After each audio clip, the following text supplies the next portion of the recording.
अशीच अवस्था पाठीमागे पण सारखीच आहे.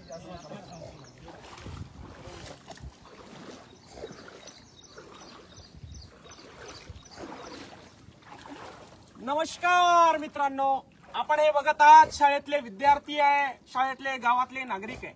मी वारंवार सांगतो, देशाचा विकास पंतप्रधान करू शकत नाही, देशाचा विकास मुख्यमंत्री करू शकत नाही, तर गावाचा विकास झाला तर तालुक्याचा विकास होतो, तालुक्याचा विकास झाला तर जिल्ह्याचा विकास होतो, जिल्ह्याचा विकास झाला तर राज्याचा विकास होतो, राज्याचा विकास झाला तर देशाचा विकास होतो.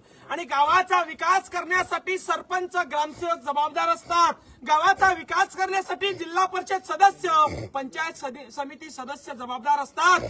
आज या फुलंब्री तालुक्यामध्ये राजनगाव आहे असं पिरवावडा या गणामध्ये असं गाव आहे की या लोकांना मागच्या 70 वर्षापासून अशा पाण्यातून यावं जावं लागतं. आपण बघू शकता हे विद्यार्थी आहे, आपण बघू शकता हे नागरिक आहे, हे वयस्कर नागरिक, महिला मंडळ, हे शाळेतले विद्यार्थी या ठिकाणी एवढ्या पाण्यामधून रोज ये जाय करतात.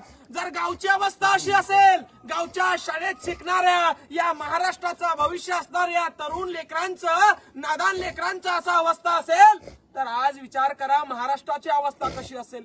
तुम्ही म्हणता हे डॅबऱ्यात बसतं, तुम्ही म्हणता स्टंट करतं, पण या लोकांच्या भावना कोण समजून घेणार आहे? या इवल्या लेकरांना रोज पाण्यातून जावं लागतं, यांच्या भावना कोण समजून घेणार आहे? आणि म्हणून आज या राजनगाव मध्ये या ठिकाणी या नागरिकांसमोर या इथल्या जिल्हा परिषद सदस्य त्यांचा तर पदभार गेलेला आहे, इथले पंचायत समिती सदस्य त्यांचा तर पदभार गेलेला आहे, इथले सरपंच, या तालुक्याचे आमदार, या जिल्ह्याचे खासदार यांना निवेदन आहे की आमच्या लेकरांना पाण्यातून जावं लागतंय. अरे तुम्हाला निवडून दिलं बंगले बांधण्यासाठी नाही, अरे तुम्हाला निवडून दिलं गाड्या घेण्यासाठी नाही, आमच्या लेकरांचं भविष्य व्यवस्थित करण्यासाठी. आणि म्हणून या राजनगावच्या लेकरांना येण्या जाण्यासाठी, या राजनगावच्या नागरिकांना येण्या जाण्यासाठी तुम्ही जर का रस्ता पुढच्या 48 तासामध्ये इथून पंचनामे केले नाही, इथं पुलाची गरज आहे, इथं पोरं वाहून जाण्याची शक्यता आहे, जर का याचं तुम्ही सखोल चौकशी करून मार्गदर्शन केलं नाही,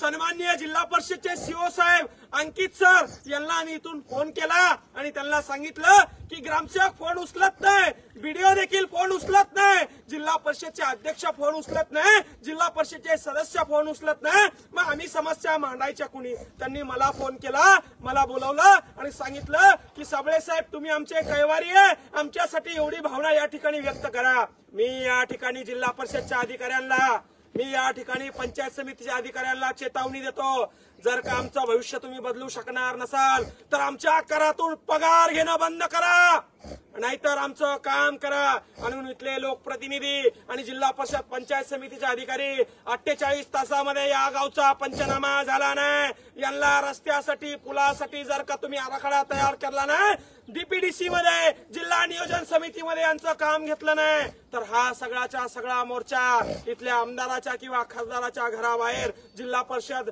सीओच्या घराबाहेर, बीडीओच्या घराबाहेर घेऊन आल्याशिवाय आम्ही राहणार नाही. एवढंच एक सांगतो आणि थांबतो. जय जवान जय किसान.